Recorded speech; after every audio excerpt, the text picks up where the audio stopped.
Let me ask you a very simple question.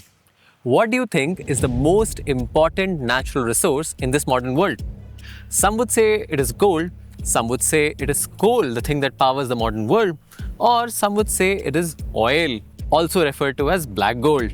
But the real answer to this question is the most important natural resource for this modern world is sand. Sand is what makes these modern buildings possible. Sand is the invisible ingredient in the glass of this lens or even the screen of your phone. Even the silicon chips inside your phone or the processing chips powering the AI infrastructure are made from something called as silica, which is just another name for sand. So what do you think? How much sand do we actually consume each year? Well, first take a big cube which has length of a basketball court, depth of a basketball court and height of a basketball court. Now fill this cube completely with sand.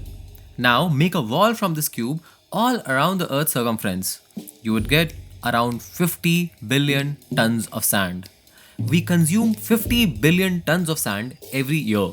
Approximately 93% of it goes into the construction business. We consume so much sand each year that it is the second most consumed natural resource, only next to water. So naturally you'd think we have an infinite supply of sand. I mean, just look at Sahara Desert or just look at the Arabian Desert. And that brings us to this. Take a look at these islands. These are the famous Palm Jumeirah Islands in Dubai. These are big, beautiful man-made islands. This is a symbol of man bending nature to its will. Located here, these islands are made by pouring huge amounts of sand into water and reclaiming land in what is supposed to be a part of the Arabian Sea. By the way, famous people have bought properties here. Example, Mukesh Ambani gifted a 640 crore or a $76 million villa located on this island to his son Anant Ambani on his wedding. Even Shah Rukh Khan has a villa worth 100 crore rupees named Jannat here. So basically a Mannat in Mumbai and a Jannat in Dubai. Anyways, the point here is Dubai poured in lots of sand into the Arabian Sea to make these islands. Specifically, let's talk numbers here. Specifically, Dubai poured in 94 million cubic meters of sand. Now, this is enough to fill 38,000 Olympic-sized swimming pools. But here you may think, so what?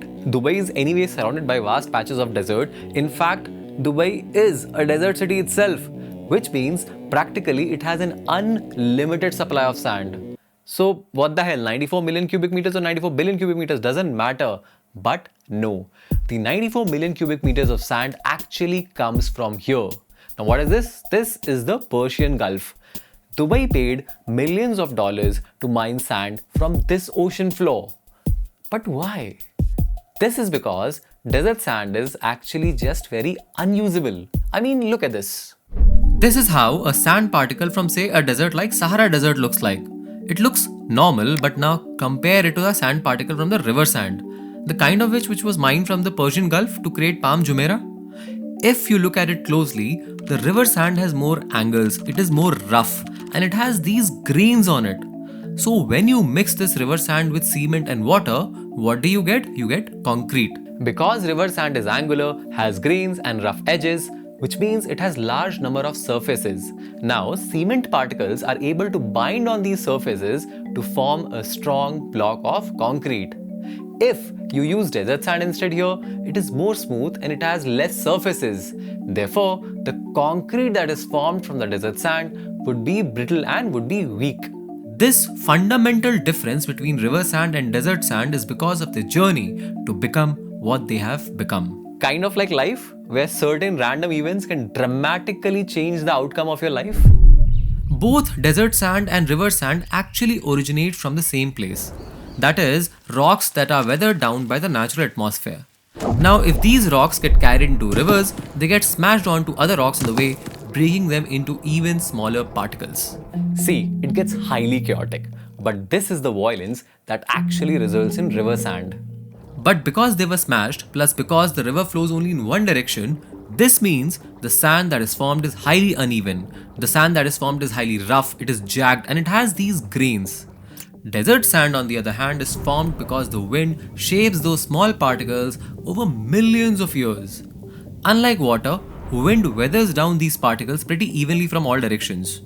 In the process, the sand that is formed is highly polished, round, and smooth. Desert sand particles behave like smooth marbles, whereas river sand particles they behave like broken pieces of glass that are difficult to slide over each other because of the friction between the surfaces.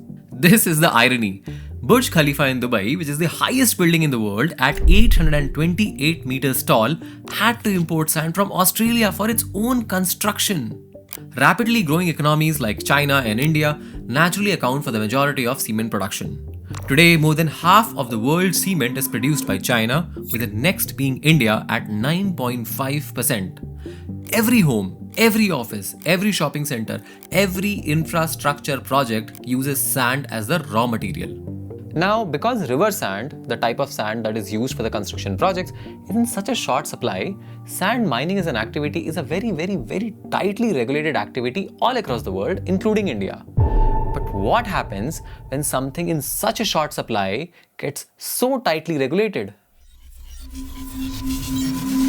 Sand mafia.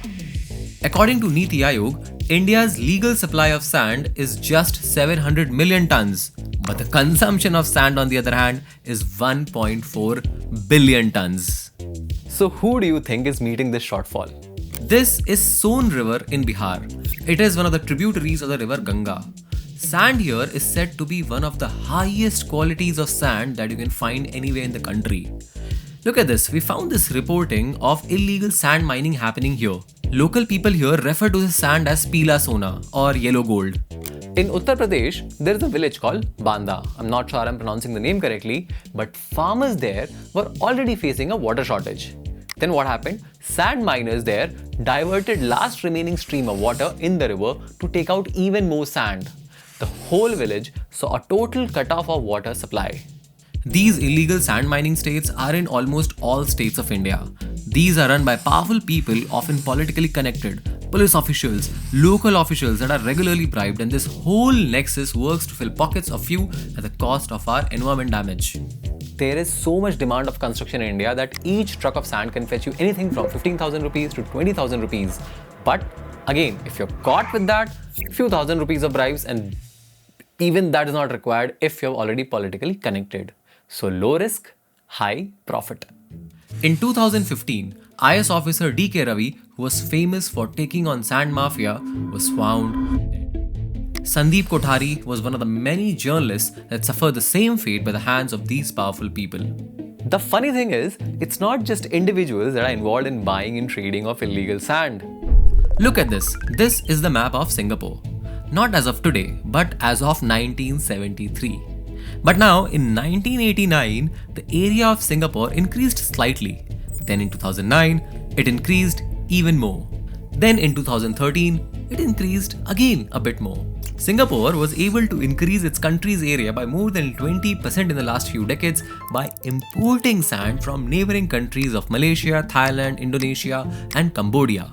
Later, Indonesia banned sand exports, but again, some sand thieves or sand mafias in Indonesia smuggled so much sand from Indonesia even after the ban that 24 of its islands disappeared. Think about it. Singapore transferred physical land from a neighboring country to its own territory. So now let's quickly talk about solutions. See, is sand a renewable resource? Well, technically it is. Nature continuously breaks those rocks and makes sand in the process. And both river sand and desert sand is made by that way.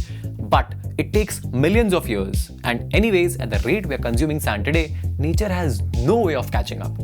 So should we stop construction? Should we stop all progress everywhere? Well, obviously no. See, scientists have developed something called as the M-sand or manufactured sand. Here we take granites and rocks and crush them into dust. On paper, it sounds like a perfect solution. But number one, it requires a manufacturing expertise. Remember the grains and the angular structure of river sand that we talked about in the initial part of the video? See, we need to artificially crush rocks in a way that we're able to replicate the same structure given by Mother Nature.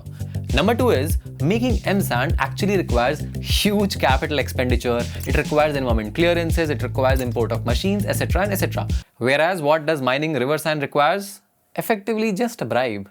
But beyond that, I am also a little out of solutions. The thing is, the difference between demand and supply in sand mining is so damn high that unless we carefully tailor our policies to the capital incentives of sand miners, it is very difficult to preserve this natural resource. And we also have to talk about reducing corruption and all. The main takeaway for you from this video is, regardless of who is benefiting out of mining this natural resource, whether legally or illegally, the consequences of over-extraction, marine life disruption, ecological disruption will be borne by the society as a whole. The cost will be borne by the society as a whole, whereas the profits and the revenue will be pocketed by a few groups of people. I hope you got to learn something valuable today. If you did, do subscribe to this channel. Keep coming back for more. Let's meet in the next video. Thank you.